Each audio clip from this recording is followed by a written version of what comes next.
बद्री। हाँ Badri. Speaker on करो।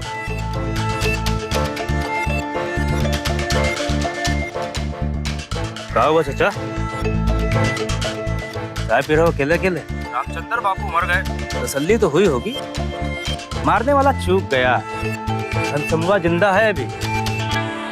अरे मैं ईमानदार पुलिस वाला और वो गुंडे की बहू बन गई। आज बच गया घनश्याम, अब की हफ्ते लगेगा ना।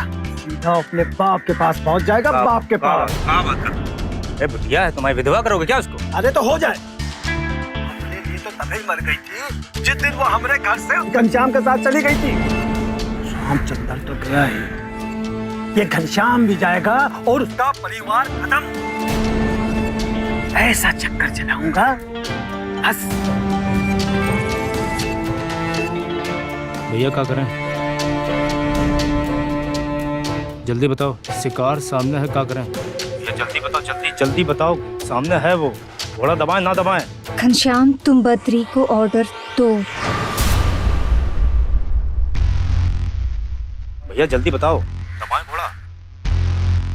मैंने कहा बद्री को ऑर्डर दे दो। वो तुम्हारे बाबूजी हैं वीना? उन्होंने जिसे मरवाया तुम्हारे बापू थे। वो जिसे मरवाना चाहते हैं मेरा पति है, हमारा बेटा है।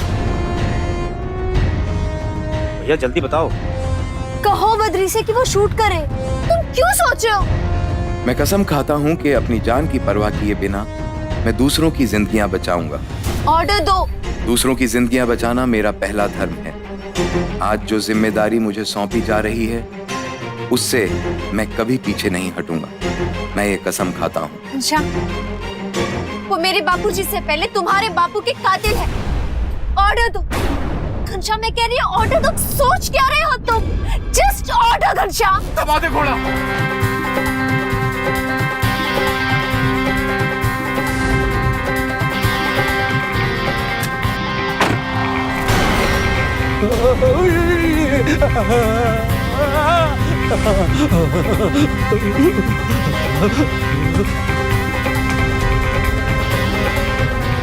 जब तक इलेक्शन नहीं हो जाते हैं हम लोगों को होशियार रहना होगा, क्योंकि इस बार इलेक्शन पंचायत का नहीं है, ये कॉर्पोरेशन का इलेक्शन है। अरे अब किसका डर है तिवारी जी? रामचंद्र का डर था। वो तो आपकी दया से भगवान को प्यारे हो गए, और उनका डॉक्टर लड़का सलाखों के पीछे सड़ रहा, और बची बहू। तो आप देखिएगा कुछ दिन बाद वो भी बाजार में नाचती नजर आएगी।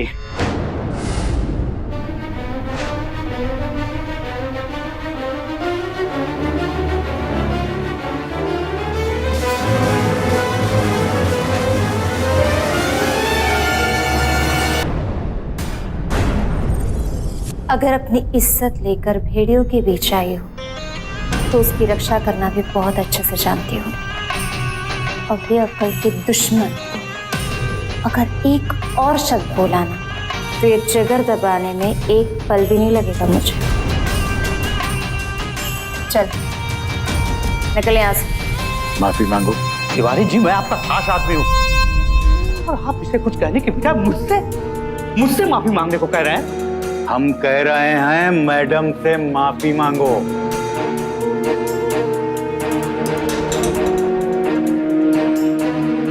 माफ कर दीजिए। चलो चलो चलो चलो सब लोग। दाद देनी होगी तुम्हारी हिम्मत की। अकेले ही हमारी मान में चली आई।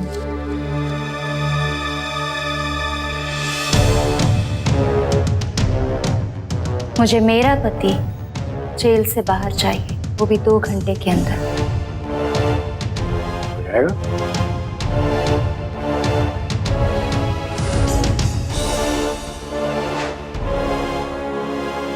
ये मोहनलाल तिवारी का खास आदमी था ना? दूध का चूर। 2 नंबर के जितने भी काम थे मोहनलाल तिवारी के वो सब यही करता था। बहुत विश्वास का आदमी था उसका। लेकिन उस दिन जब वीना चौरसिया ने सबके सामने उसे थप्पड़ मारा तो उसके बाद से इसे मोहनलाल के साथ कभी नहीं देखा गया। उस दिन वीना ने उसे जलील भी इतना किया था कि वहां मौजूद लोगों की माने तो अगर उस वक्त रशीद के हाथ में तमंचा होता तो वो शायद वीना का खून भी कर देता। रशीद कुरैशी? तो अब बताइए कि वीना का कत्ल कैसे किया आपने? मैंने वीना चौरसिया का कत्ल नहीं किया साहब। साहब, वो कोई छोटी मोटी चिड़िया नहीं थी कि उसके पास तक कोई भी शिकारी पहुंच जाता। बहुत चालाक चीज थी साहब, बहुत चालाक। मुझे याद है जब पंचायत के इलेक्शन में रामचंद्र की जीत तय थी तो मोहनलाल को बहुत टेंशन हो रहा था। और साहब, उस वक्त एक ऐसी चीज हुई, वीना चौरसिया खुद वीना चौरसिया मोहनलाल से मिलने आई थी साहब।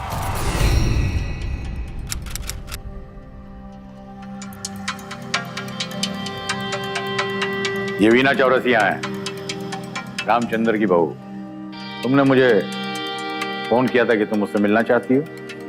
बोलो क्या बात है? ये राशिद हमारे वफादार हैं, कह सकते हैं आपको। बाबू ये इलेक्शन हर हाल में जीत जाएंगे। जानता हूं, हमें चिंता है उसकी। अगर रामचंद्र बाबू आपके रास्ते से हट जाए तो आप ये इलेक्शन जीत सकते हैं। तिवारी जी, आप इसके चक्कर पर मत आइएगा। आप जरा बाहर तशरीफ ले जाएंगे? चलिए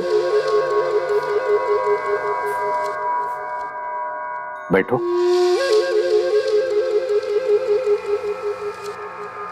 रामचंद्र आपके ससुर हैं, उनको रास्ते से हटाकर आपको क्या मिलेगा? मैंने बहुत मेहनत की है अपने सपने पूरे करने के लिए, और रामचंद्र बाबू की कोई भी हार मेरी हार बन सकती है, और मैं हारना नहीं चाहती।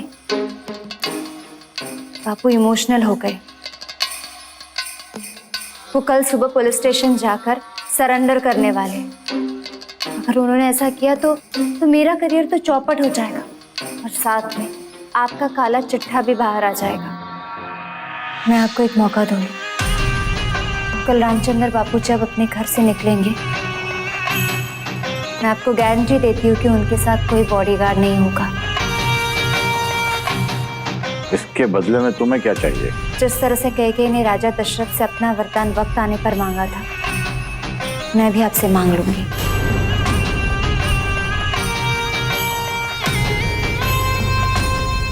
वीना चौरसिया ने अपनी चालाकी से रामचंद्र के खून का इल्जाम अपने ही बाप पर लगवा दिया था। घनश्याम को उकसाकर हवलदार का कत्ल करवाया, और उसका सबूत तो पुलिस वालों को मिल ही चुका था, और उसने अपने पति को भी जेल से बाहर निकलवा ही लिया। आपने की शागिर्द हूं मैंने आपके लिए रामचंद्र बाबू को रास्ते से हटाया। उसके बदले में मुझे मेरा पति जेल से बाहर चाहिए। साहब, मैं तिवारी का वफादार आदमी था, उसके लिए अपनी जान भी दे सकता था, और उसने एक लौंडिया के लिए मुझे नीचा कर दिया, सबके सामने मुझे बेइज्जत किया। उसी दिन से मैंने लाइन चेंज कर दी, सब कुछ छोड़ दिया मैंने, सब कुछ। झूठ बोल रहे हो तुम। वीना से अपनी बेइज्जती का बदला नहीं लिया तुमने? साहब, मैं तो बहुत छोटा आदमी हूँ साहब, ये तो सब बड़े लोगों के खेल है साहब।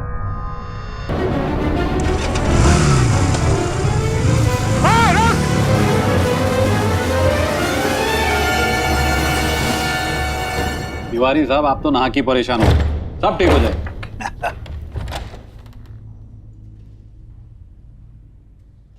अरे जायसवाल साहब, शेखावत जी ने फोन पर बताया था कि आपको हम पर शक है कि हम किसी मर्डर में इन्वॉल्व हैं।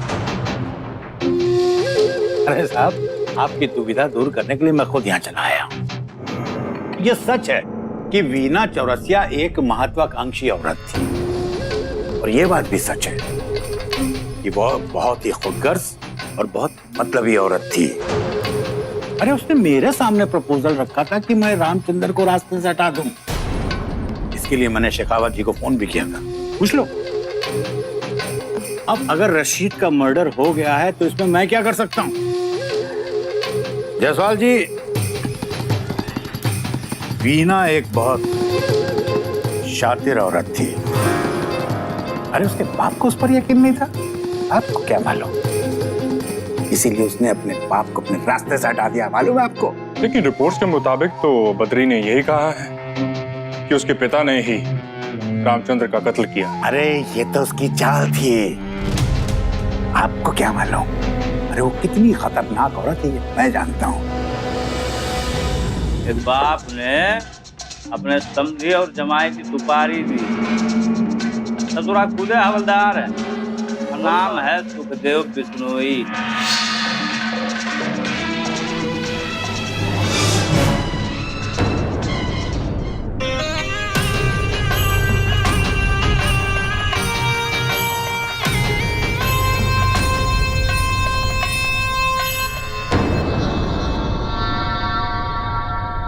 इतने से ड्रामे के लिए इतना बड़ा रकम। जैसे जैसे कहानी खुलती जा रही थी, वीना का असली चरित्र भी सामने आता जा रहा था।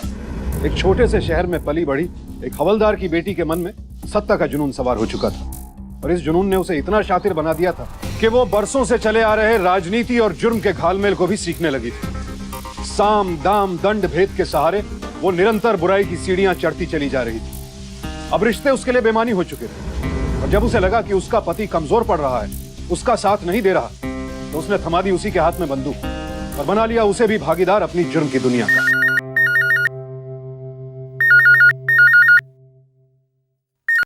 हेलो घनश्याम, हाँ बोलो वीना। घनश्याम तुम जल्दी आओ, देखो किसी ने किडनैप किया है। कहाँ जाना है? किधर है वो वीना? फोन करके चेक करती हूँ।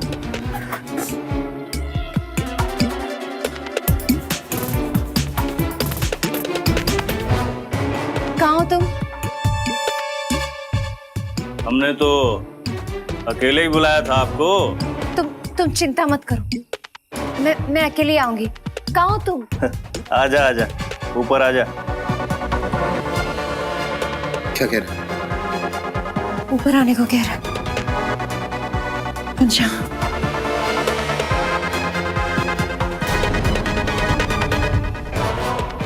ये लो, तुम मेरी प्रोटेक्शन करो। वो घनश्याम,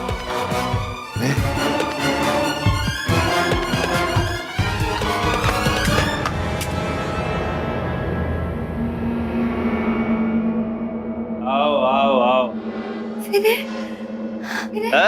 रुक जाओ, पहले पैसा लाओ। मैं पैसे तुम्हें दे दूंगी, पहले तुम विनय को यहाँ भेजो। अरे पहले पैसा दो इधर, उसके बाद विनय को ले जाओ। मैंने कहा ना पैसे मिल जाएंगे, पहले विनय को यहाँ भेजो। विनय आ जाओ। मैंने भी कहा ना पहले पैसा दो, विनय को ले जाओ। ये लो, डॉक्टर साहब भी पहुंच गए। भाई क्या कर रही है? विनय को छोड़, उसकी सांस घुट जाएगी। अरे पहले अपनी बीवी को बोल नोट गिन दे, उसके बाद बच्चे को ले जा। जब तुम देख क्या रहे हो, हमारा बच्चा उसके हाथों में, उसे मार देगा।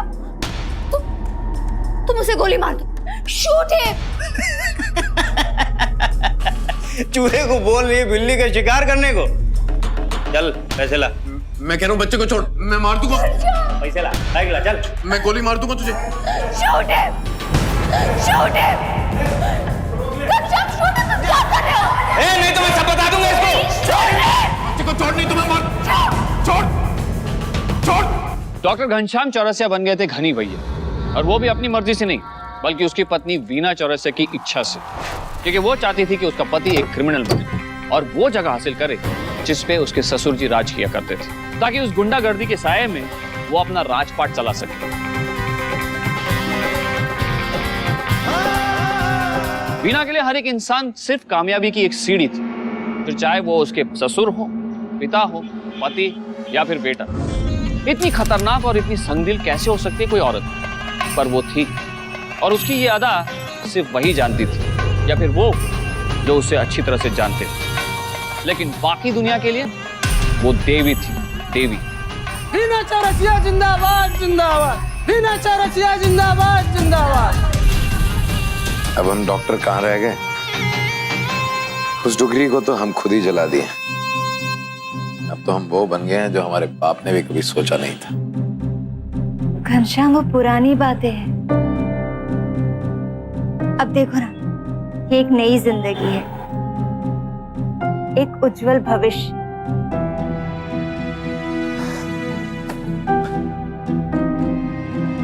वैसे एक बात कहें, हम सोच रहे थे कि विनय का एक भाई बहन और होना चाहिए। नहीं, हमने हमारी ये जिंदगी लोगों के नाम समर्पित किया है। मैडम, आपसे कोई मिलने आया। भेजो।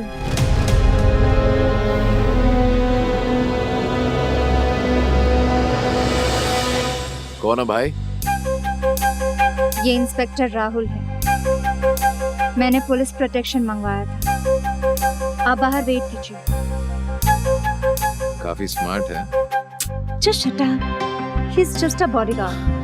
अगर ये तुम्हारे साथ रहेगा तो हम कहाँ रहेंगे? आप हमें इलेक्शन जितवाएंगे, समझे? रामचंद्र की मौत से वीना के कदम रुके नहीं। वो धीरे धीरे राजनीति में सफलता की सीढ़ियां चढ़ती जा रही थी। पार्षद से एमएलए और अब मंत्री पद की दावेदार। उसकी ये तेज रफ्तार देखकर मोहनलाल जैसे दिग्गज भी कांप उठे। वीना का एक ही मकसद था, जीत, सिर्फ जीत। एक ऐसी जीत जिसका हर रास्ता गैर कानूनी था।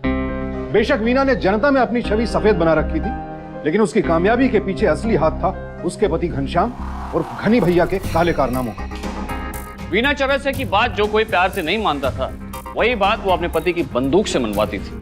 लिहाजा वक्त आ गया था जब वीना चौरसिया लड़ने जा रही थी अपनी जिंदगी का सबसे बड़ा इलेक्शन, जहां उसकी सीधी टक्कर मोहनलाल तिवारी से थी। और इस इलेक्शन को जीतने के लिए वो कोई भी रास्ता अपनाने को तैयार थी। वीना चौरसिया!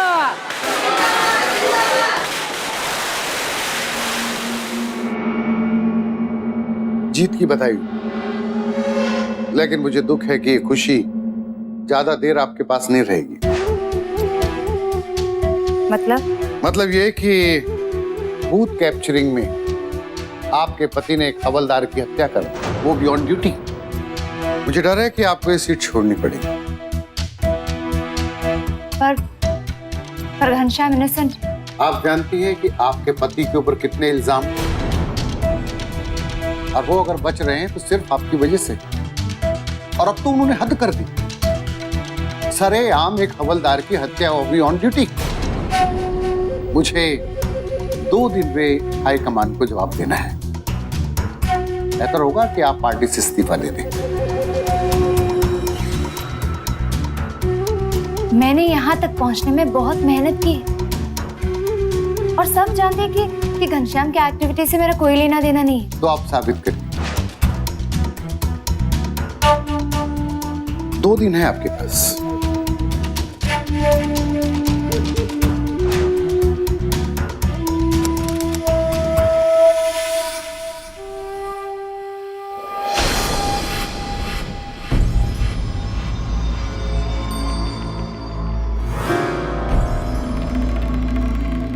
आओ।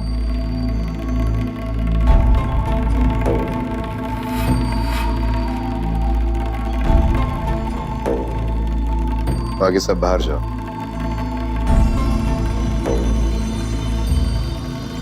ये उसी हवलदार का बेटा है जिसकी मौत तुम्हारे हाथों से हुई।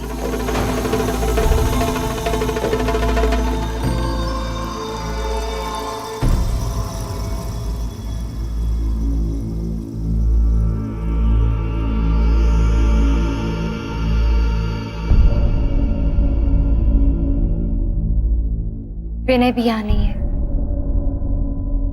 मैं सोच रही थी कि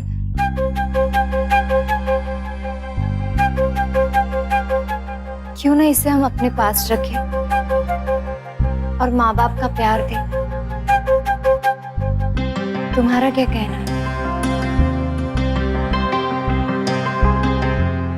हम इसके बाप तो नहीं, पर हम पूरी कोशिश करेंगे इसका बाप बनने की। बोल, कहेगा ना हमें अपना बापू? और हमें अम्मा? ये उसी पुलिस वाले का लौंडा है जिसका मर्डर इसको गले ना लगाओ सांप बनेगा बड़ा होगा। तुझे बीच में बोलने के लिए किसने कहा? ये हमारे घर का मामला है। तो हमारा भी घर है ये। आउट। I said out.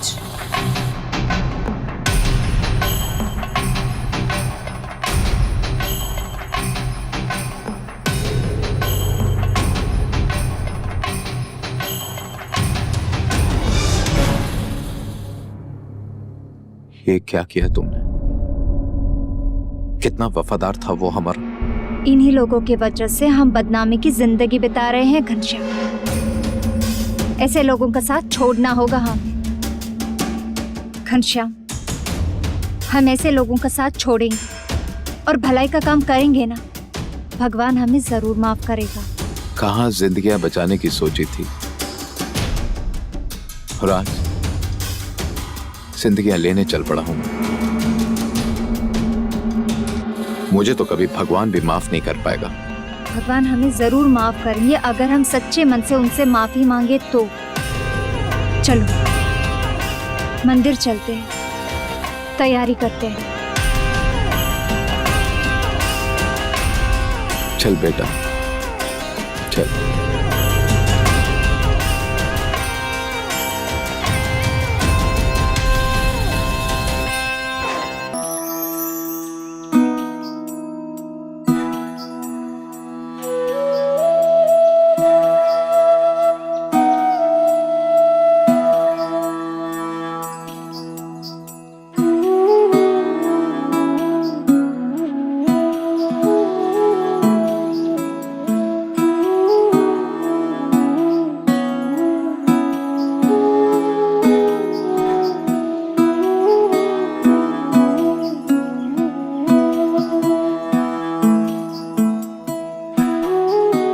आज पहली बार बद्री हमारे साथ नहीं है।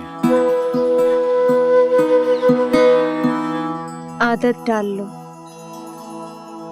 इन गुंडों के बगैर जीने की। अच्छा सुनो, मैं मार्केट जा रही हूँ और हाँ, मैं अपने साथ भोला को भी ले जा रही हूँ। उसके लिए कुछ कपड़े वपड़े दिलवा दूंगी। ठीक है, गाड़ी लेती जाओ। नहीं नहीं, मेरे पास सरकारी गाड़ी है, मैंने मंगवा ली है। तुम जाओ। मैं चलता हूँ फिर।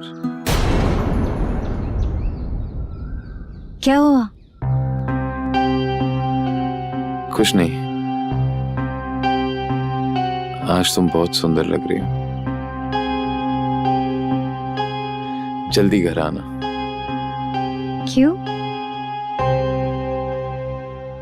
कुछ नहीं, मैं सोच रहा हूँ कि प्रैक्टिस दोबारा से शुरू कर लूं।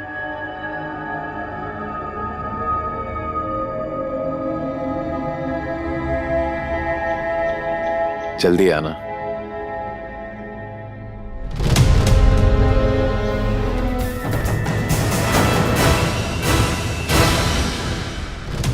ये अदालत घनश्याम चौरसिया सुपुत्र रामचंद्र चौरसिया को रामगढ़ में बूथ कब्जा और हवलदार रामपाल यादव की हत्या करने के लिए दोषी पाती है। लिहाजा भारतीय दंड संहिता के तहत धारा 135A और 302 में उम्र कैद की सजा सुनाती है।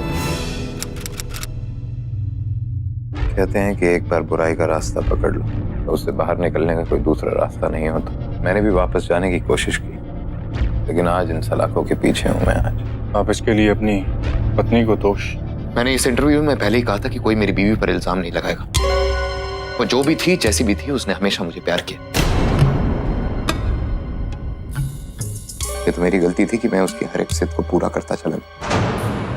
आज मेरे साथ जो कुछ हुआ है, जो हो रहा है, उसमें सिर्फ और सिर्फ मेरा कसूर है। आपको किसी पे शक? अगर शक होता तो आज मैं जेल में नहीं होता। उसके टुकड़े टुकड़े कर कर वीणा की समाधि पर चढ़ा देता। लेकिन जो आपने मुझे अभी कहानी बताई है उसमें आपने एक लड़के का जिक्र किया है, बोला, जो कि एक हवलदार का बेटा है। उसके बाप का भी तो आप ही ने कत्ल किया था ना? कहाँ है वो? मैं इतना तो समझ गया हूं कि आपकी पत्नी का मर्डर एक सोची समझी साजिश है। आपकी पत्नी की मौत का अगर किसी को फायदा हो सकता है तो वो वही लोग हैं जिनकी उनसे दुश्मनी थी। या आप ही मुझे बेहतर बता सकते हैं कि उनके दुश्मन कौन थे? बोलिए बोलिए घनश्याम जी। नहीं, वीना का कोई दुश्मन नहीं हो सकता। कोई दुश्मन नहीं थे।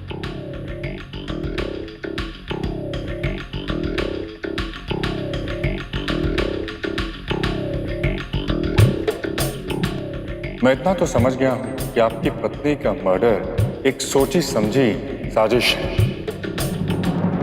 वीना मर्डर केस में अब तक कई लोग शक के दायरे में आ चुके थे। ये तो साफ हो चुका था कि भोला को वीना के कत्ल का हुक्म देने वाला शख्स अब भी कहीं आसपास ही छिपा था और वो नहीं चाहता था कि जायसवाल इस केस की तह तक पहुंचे।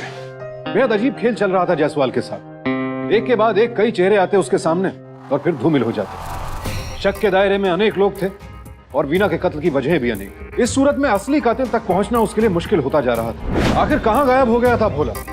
कौन बता सकता था उसका पता ठिकाना? वीना तो अब इस दुनिया में थी नहीं। घनश्याम चौरसिया जेल में था, बचा बद्री।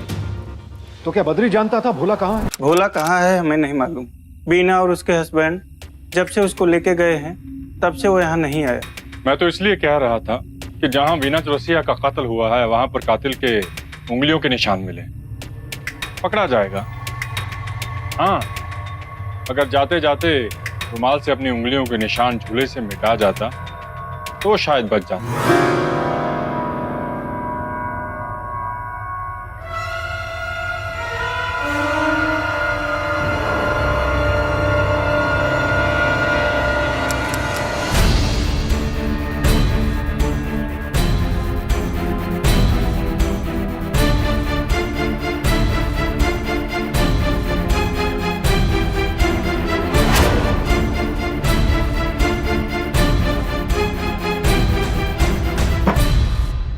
बता। मैंने कुछ नहीं किया सर। पर तूने अपनी अम्मा को गोली मार दी और कहता कुछ नहीं जानता तू। मुझे किसी ने करने के लिए कहा था। बता।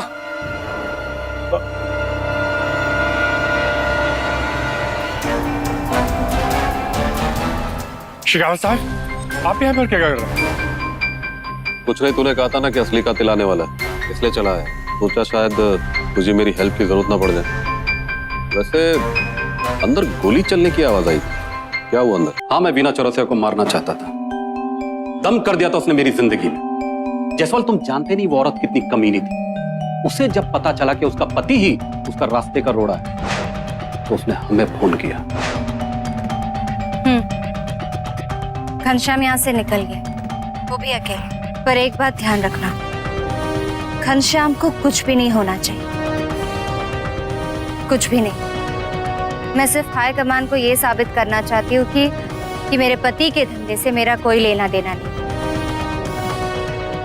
ठीक है, घनश्याम तो मेरे कब्जे में था, लेकिन वीना चौरसिया वो दिन पे दिन पावरफुल होती जा रही थी। उधर बेवकूफ घनश्याम वीना के प्यार में जेल की सलाखों के पीछे दिन गुजार रहा था। अब वीना को मारना नामुमकिन था, इसलिए वीना को मारने के लिए मैंने इंस्पेक्टर राहुल को मोहरे की तरह इस्तेमाल किया। और मैंने वीना के अकेलेपन का फायदा उठाना शुरू कर दिया। हम साजिश के तहत राहुल और वीना की कुछ तस्वीर खींचे और घनी भैया को दिखाए।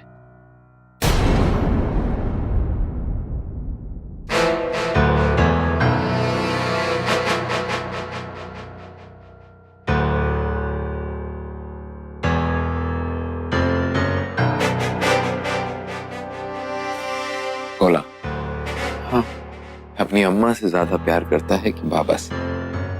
बाबा से। तो बाबा जो कहेंगे वो मानेगा ना? हाँ।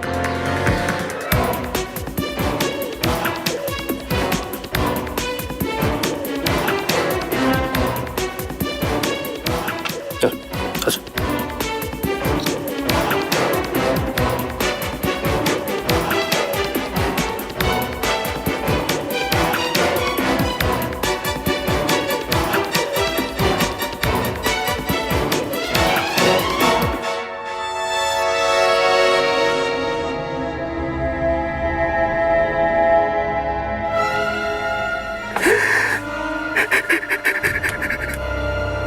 छोड़। तो घनी भैया के कहने पर भोला ने कत्ल किया और ये सारा षड्यंत्र तुम लोगों ने रचाया। मेरे 3 पुश्तों से सेवा कर रहे थे इस खानदान की हम दिल से। वो कल की औरत वीना आई और हमारी गद्दी छीन ले गई, जीना हराम कर दिया। घन्नी भैया जेल गए, हमारी बेइज्जती करती थी रोज। उनका बहुत हो गया सम्मान। शेखावत भैया हमारा साथ दिए, तो सपोर्ट किए। बोले बद्री भैया टेंशन आओ नहीं, हम हैं तुम्हारे साथ। हाँ भैया शेखावत भैया बोलता है, एक क्रिमिनल पुलिस वाले का भाई कैसे हो सकता है? आप लोगों में से कोई नहीं बच सकता। कुछ नहीं कर सकता, कुछ नहीं। वो भी कुछ नहीं कर पाई थी। डॉन समझ रही थी अपने आप को, मरवा दी। क्या गलत किया? पुलिस वालों, इस देश से क्राइम को साफ किया। देख जसवंत, मेरी बात मान, जो कुछ भी हुआ है उसे भूल जा। सर आपने जो किया सो किया, लेकिन आप में और वीना चौरसिया में कोई फर्क नहीं है। मुझे आप लोगों का बिल्कुल साथ नहीं देना है।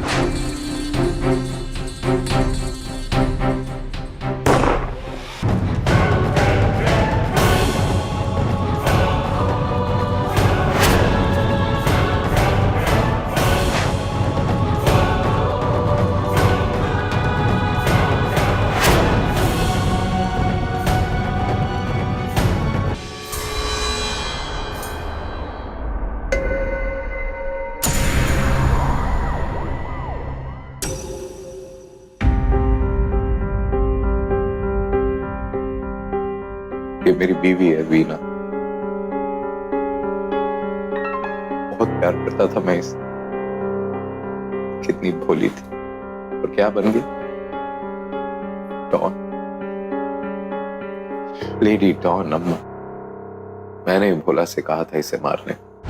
जानना चाहते हो क्यों? क्योंकि इन कमीनों ने मुझसे कहा कि मेरी बीवी बदचलन है, बेवफा। मेरे दिमाग में ये भरा। काश मैंने अपनी बीवी का विश्वास किया होता तो आज वो मेरे साथ। इस दिमाग का फायदा उठाया इन्होंने। इस दिमाग ने, जिसने कभी सोचा था कि वो जिंदगियों को बचाएगा, वो लोगों की जिंदगियां लेने लगे। और ये सिलसिला यूं ही चलता रहेगा, इंस्पेक्टर, कभी खत्म नहीं होगा। रातों रात पावरफुल बनने का सपना पूरा करने में वो इंसानियत को अपने पैरों तले रौंदती जा रही थी, और उसकी इसी लंबी छलांग ने उसकी जिंदगी को छोटा कर दिया। और ये राह उसे ले गई सीधे मौत की ओर। और मौत भी किसके हाथ में? उसके अपने ही पति घनश्याम के हाथ में, जो उससे बेहद प्यार करता था।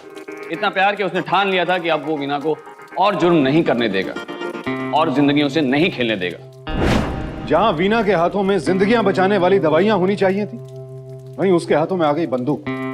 और बंदूक की गोली किसी की दोस्त नहीं होती, वो बस जान लेना जानती थी। अपने सपने पूरे करने के लिए पहले उसने अपने पिता की जान ली, फिर ससुर की, और अंत में अपने पति को भी अपनी कामयाबी का मोहरा बना डाला। और यह बात अब घनश्याम अच्छी तरह से समझ चुका था, क्योंकि वो भी तो वीना के जहरीले दिमाग की पैदाइश ही था। इसीलिए उसने तय कर लिया कि अब वो वीना की काली सोच का असर ना तो अपने बेटे के जीवन पर पड़ने देगा और ना ही उससे समाज को और गंदा होने देगा। इसलिए पहले उसने वीना को खत्म किया और फिर खुद को गोली मार दी। प्रेम एक ऐसी पूजा है जिसमें दो लोग मिलकर परवन चढ़ाते हैं, ना कि एक सीढ़ी एक दूसरे से आगे निकलने की। यही बात अगर हम अपने दिल में उतार लें तो रिश्तों के बीच ऐसी घिनौनी साजिश और उनका इतना दर्दनाक अंजाम आकार न ले। फिर होगी आपसे मुलाकात। तब तक सावधान इंडिया, इंडिया फाइट्स बैक।